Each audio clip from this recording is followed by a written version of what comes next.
I just had that skit playing in my head now. What you say? Seth, we're here. We're going to talk about the top 3 iconic moments from season 2, or I'm going to tell you why they're iconic. There you go. I'm excited. Okay, so I'm going to start with what happens in the first episode. We have Marissa throwing the wool lounge chair. Yep. I asked you about this. Yep. Our friend and patron Mike asked you about this, and you're like, I thought nothing of this. How is that possible? It didn't register with me at all. Both of you were like, oh, what did you think about her throwing in the pool chair? I'm like, I don't know. It seemed like normal behavior. Last episode, you talked about how like nothing really happened for Marissa, and I get that kind of on the back burner. But in this scene, when Julie's like, how do you really feel? And she's like, what do I really feel? And like the amount of like emotion and teen angst that comes out. I mean, this is huge. And the amount of gifts and it just, it is an iconic moment. It's one of Marissa's most iconic moments. I'm glad to hear that. Do you think now that you know you're kind of like entering the OC sphere, maybe you could look back and be like, wow, yes, that was a great moment for Marissa? No. Okay. All right. I mean, literally, I was so the most impactful thing about that scene is that you asked me about it. And then later on, Mike, when I was like, Mike, I'm watching through OC season 2. He's like, where are you? And I told him what episode I was on. He's like, what did you think about Marissa throwing the chair in the pool? I'm like, what the heck is this? Does this? And then I thought, it's like, oh, maybe this comes back around somehow. But I believe you that it's iconic, and I love that everyone loves it. You felt nothing when Marissa like exudes that energy and the anger. Nothing. No, nothing. Really, no. Nothing. Okay. Sorry to disappoint everybody. I mean, that's fine. Sometimes we don't realize things are iconic when we're watching something. So that's it. The second iconic moment I have is the Spider-Man kiss between Seth and Summer. This happens in season 2, episode 14, The Lonely Day Women. This is a huge episode and you're laughing.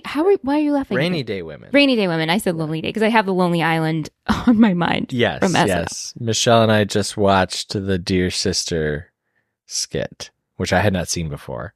Right, but put a pin in that. Let's talk about Rainy Day Women, Spider-Man kiss, the reunion of Seth and Summer. It rains in the OC. Right, yeah, and the whole world shuts down because of a rainstorm.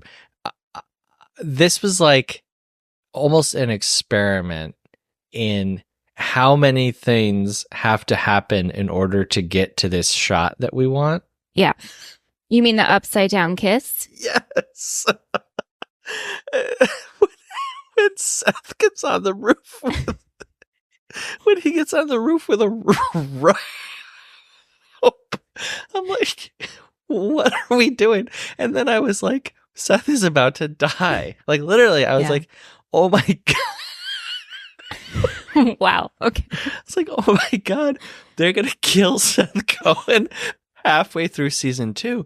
And going into season 2, you know, everybody had hyped it up and people who had seen the show were like, oh, wait till Seth sees season 2. Wait till Seth. And so I'm anticipating the whole time, like, wow, something really wild is going to happen. And clearly, you know, throwing the chair in the pool went over my head. So I literally was like, wow, Seth is so happy, right? Like in that, like, he's like, is he happy in that moment? Yeah, I think so. He's just like, oh, I'm going to go up and, you know. Yeah, but he's like, he has the whole goodbye with Summer. Summer's about to get on a plane to be Zach's sister's bridesmaid. I guess I shouldn't say happy. He like comes to peace with where he's at, I guess. Yeah. A lot of times in storytelling, before a character is killed off, they either are shown to be optimistic about the future or something that's going to happen, or they come to peace with something that's going to happen, or themselves.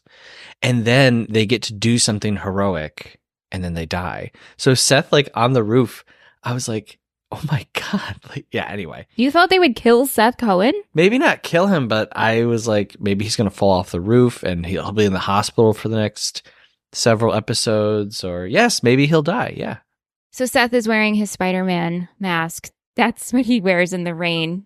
It's your friend, because friendly. He doesn't have an umbrella or something. Isn't that his excuse? Because he shows up to Alex's, right?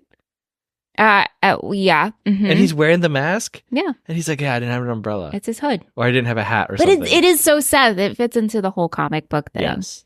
Yeah. And so when he comes and he goes on the roof to fix the antenna, and then he ends up sliding off. But then Summer makes the decision at the airport. She sees a kid playing with a plastic horse. She's like, oh my God, it's Captain Oates. It's Seth. I need to go. Oh my God. And we have this great line from Zach who says, I'm surprised you even made it this far. Yeah. He's like, I'm surprised you made it through security or something. Right. When she saw that kid playing with horses, I was like, and I think, and I don't remember it 100%. Aren't there like comic books strewn around the child as well? Yeah, I think so. It's so silly. It's so I'm going silly. to accept it. I accept it. I accept it. I fine. like it. And I think that this is a great moment. The Spider-Man kiss is. Do you recognize this as iconic? You understand why this is iconic? Absolutely. And like I said, it feels like an experiment in like, okay, how many different storylines can we start and then curve them all towards this one moment of Seth and Summer kissing in the Spider-Man kiss? Yeah. And so you need to do a story with Rain. Yeah. You need to put Seth on the roof for some reason. You need to explain why he's wearing the Spider-Man mask. You need to have Summer leaving the country. So before that, you have to put in, oh, my sister's getting married in Italy. Also, here's my family that hates you. And you, like, you know what I mean? Like this was the end result, and we have to work backwards. All of this stuff that's happening comes together for this one moment. And it's so silly, down to, yes, a child playing with a horse on the floor of an airport. Sometimes you just need the moment that clicks for you to make the decision. I agree. I know I'm laughing, but I don't dislike it. It's very funny to me that this is the path that they took. When you were a teenager, did you do the Spider-Man kit?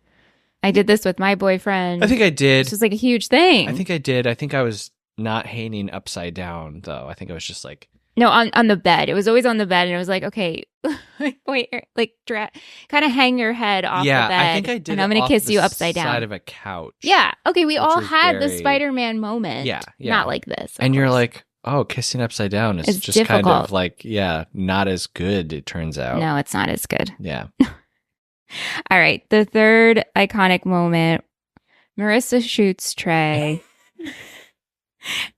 but this is in the finale, season 2, episode 24. Yeah. And we spoiler alert. Yeah, spoiler alert. And we have Imogen Heap's hide and seek playing. I mean, this is insane. This is insane. Yes. So much so is telling Seth, like SNL, Lonely Island made a short, Dear Sister, in 2007, inspired by this final scene. And so you just watched it and you were laughing. You're like, wow, this has nothing to do with the OC. I'm like, but it's the way it's shot. Yeah. Yeah. It's very inspired. So, I mean, when you hear this song, this is what you think of if you're a fan of it. It is definitely what I'll think of now. Forever. And I also just learned that the song is by Imogen Heap and not Jason Derulo. I thought this was a Jason Derulo song. That's which really to funny. me made the moment even funnier. Yeah, no. You get this, why this is iconic. Absolutely. Yeah. I think that it's a good moment. As I had mentioned in a previous episode, we could have come to this moment and it was a little bit more impactful. You have Seth shoot Trey, maybe. I don't know. That'd be even crazier. But I get it. It finishes Trey and Marissa's, I don't want to call it a relationship, but yeah. And plus she's saving Ryan. I don't necessarily think that she's like, I'm getting revenge on Trey in this moment, but like I said, it kind of completes that circle of violence that they are in. And again, it is like the close up of her face, the kind of what you said. I mean, it's so it is so good. But I'll tell you what, as I watched it, I wasn't laughing. Like I wasn't like, No. No. I was like, oh my God. No, this is serious. The SNL skit is funny. Obviously. Yeah. Obviously. But yeah, I thought it was great. Great way to end the season. And the principle in storytelling, Chekhov's gun, when we first saw the gun with Caleb, I said to Michelle, well, we finally have seen the gun. And so someone's getting shot this season. Mm-hmm. I did not expect it to be Trey, but yeah. Mm-hmm. Were there any moments that were not that I listed here that you thought would be more iconic than these? Not necessarily more iconic. Well, definitely more iconic than the chair in the pool, for sure. But to me, George Lucas, that meeting with Seth and George Lucas at the dinner, and just all of that with Lucas talking about his own life and explaining to Seth, like, no, going to your prom is actually a good thing for yourself, but also for storytelling. Like, you have to go and like live your life. That I thought was like a great explanation for really like the whole show. Like, all of these moments, they're not just silly. You know, it's not just like, oh, silly teenagers living their silly life in the silly OC. Like, it's all part of your life. You know, it's the moments that make up who you are and what you know about the world. So I really liked that. I think that might have been like one of my favorite parts of the whole series, honestly, not just season 2, but I thought that was great. Yeah. Wow. Okay. So that is Seth's iconic moment of season 2. Yeah. And then George Lucas. Really that whole, like, I hated the whole, you know, who's going to take Summer to prom and who's going to go meet George Lucas. I was like, dude. Well, that's the teen drama layer. That's like the sauce. But yeah, and then Seth makes the speech at prom and they're like, who are you? I thought that was pretty great. A silly, iconic moment for me is when Ryan's carrying the giant penguin. Yes, and I texted, I don't know if I texted it or if I put it in the notes, because Michelle and I had a shared note. For the snow sea. Where I was putting all my thoughts as they were happening. And I was just like, see, this episode is so, no, this season is so silly and it's so different. Ryan is carrying a giant penguin right now, and we're doing like slapstick. Like, Ryan Atwood is doing slapstick. It was fun. It's fun. No, I agree that it's fun. You're just but it's not Ryan Atwood, you know, at a party where Doug, or what's his name? Doug. Who's the guy with the gun? You only live once? Donnie. Yeah, it's not Ryan, you know, at a party with Donnie or with Oliver or the house burning down. It's like, this is what we're doing this season. Yeah. Yes. And then for me, I think Kirsten's car crash probably was like huge moment for me. Because I love Kirsten so much, and I feel like she was put through a lot of really unfair situations in this season. Like, but we will talk about all of that at a later date. But yeah, I would say Kirsten's car crash / Caleb in the pool. Yeah, well, that's another. I was pretty surprised that it went that route and that they went the whole way with him really going into that pool and sinking down and Julie jumping in. And, you know, I was pretty surprised. It's another great moment. Yeah. Yeah.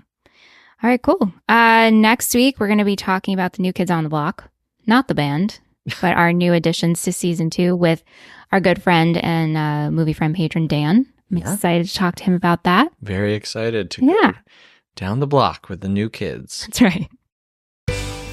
Thank you so much for listening to the OC20, a Movie Friends miniseries produced by Michelle Rubenstein and Seth Vargas. If you like what you just heard, please consider subscribing and leaving us a review. For more information about the show and what else we do, you can check out our website at moviefriendspodcast.com.